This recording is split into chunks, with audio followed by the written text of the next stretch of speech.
ఇంట్లో ఈ ధూపాన్ని వేసినట్లయితే నకారాత్మక శక్తి అనేది మొత్తం కూడా పోతుంది. అంటే నెగటివ్ ఎనర్జీ అన్నమాట. నరఘోష, నరదిష్టి, నరపీడ ఇలాంటివి. దీని వలన మనకి అన్ని దోషాలు కూడా పోయి ఇంట్లో పాజిటివ్ ఎనర్జీ వస్తుంది. దానికి ఏం చేయాలి అంటే ఏదైనా ఒక ప్రమిద కానీ, ధూపం వేసే ఒక ప్రమిద కానీ తీసుకోండి. అందులో కొద్దిగా ఉప్పును వేసుకోండి. ఆ ఉప్పులో ఒక ఇలాచీని, 2 లవంగాలని, 3 కర్పూరాలని, అలాగే ఒక బిర్యానీ ఆకుని తీసుకొని కర్పూరాన్ని వెలిగించండి. దీనిని వెలిగించిన తర్వాత ఇల్లంతా కూడా చూపించండి.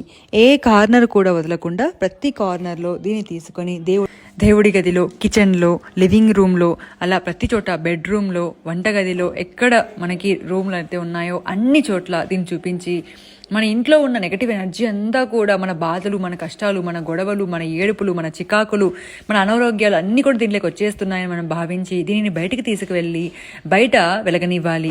ఆ వెలిగిన తర్వాత మళ్ళీ దీనిని ఏదైనా ఒక పాట్లో వేయండి, లేదా ఎవరు తొక్కని చోటైనా వేయండి, లేదా నీళ్ళల్లో కలిపేసేయండి బయట. ఇలా కలిపేసిన తర్వాత ఇంటికి వచ్చి మళ్ళీ చేయి కడుక్కోండి. దీని వలన ఇంట్లో ఉన్న నకారాత్మక శక్తులు అన్నీ కూడా పోతాయి. చాలా మంచి పాజిటివిటీ అనేది వస్తుంది. చాలా